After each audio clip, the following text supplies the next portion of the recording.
México está atrapado por una red intrincada de privilegios y vetos empresariales y posiciones dominantes que inhiben un terreno más nivelado de juego. Una red que opera a base de favores y concesiones y protección regulatoria que el gobierno ofrece y los miembros de la cúpula empresarial de este país exigen para invertir. ¿Quién?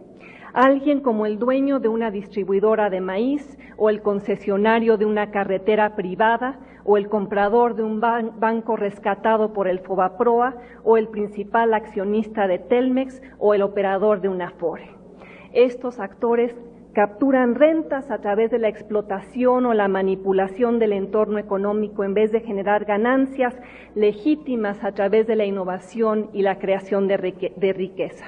Y los consumidores, los ciudadanos de México, contribuyen a la fortuna de los rentistas cada vez que pagan la cuenta telefónica, la conexión a Internet, la cuota en la carretera, la tortilla a un precio fijo, la comisión de las Afores, la comisión por una tarjeta de crédito, ejemplo tras ejemplo de rentas extraídas a través de la manipulación de los mercados.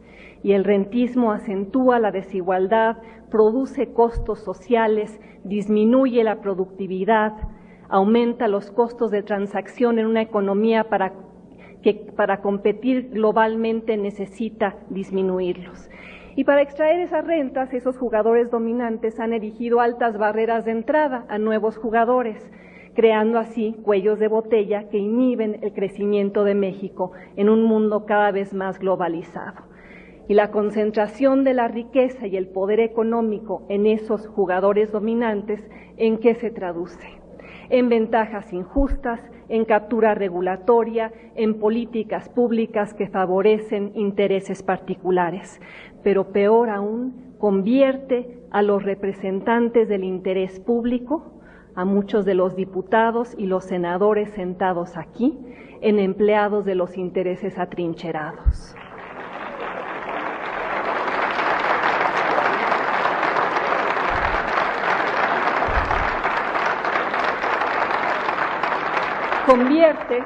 Convierte al gobierno en empleado de las personas más poderosas del país y lleva a las siguientes preguntas.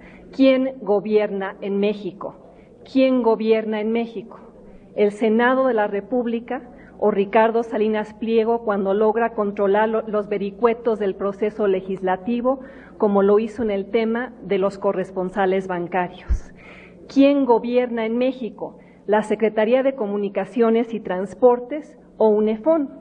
¿La Comisión Nacional Bancaria o los bancos que se rehúsan a cumplir con las obligaciones de transparencia que la ley les exige?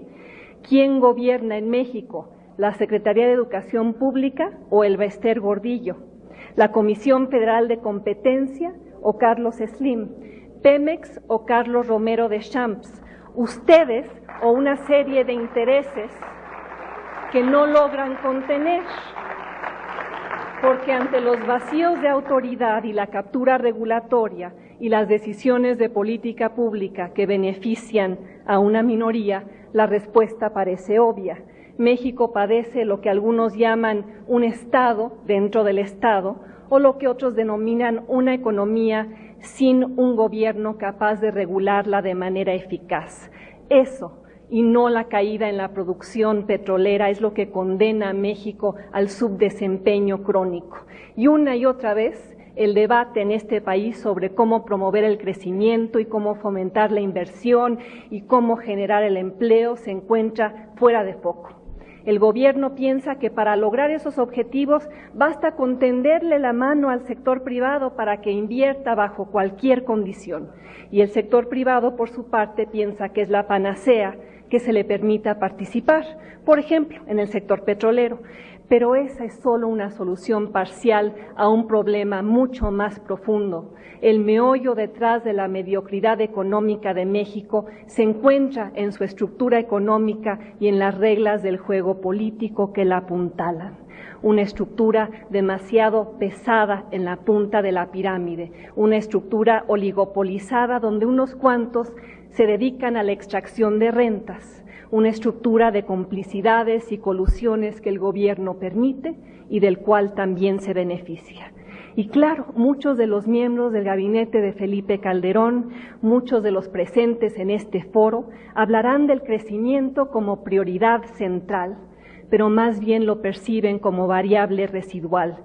Más bien parecería que buscan, y duele reconocerlo como ciudadana, asegurar un grado mínimo de avance para mantener la paz social, pero sin alterar la correlación de fuerzas existentes, sin cambiar la estructura económica de una manera fundamental.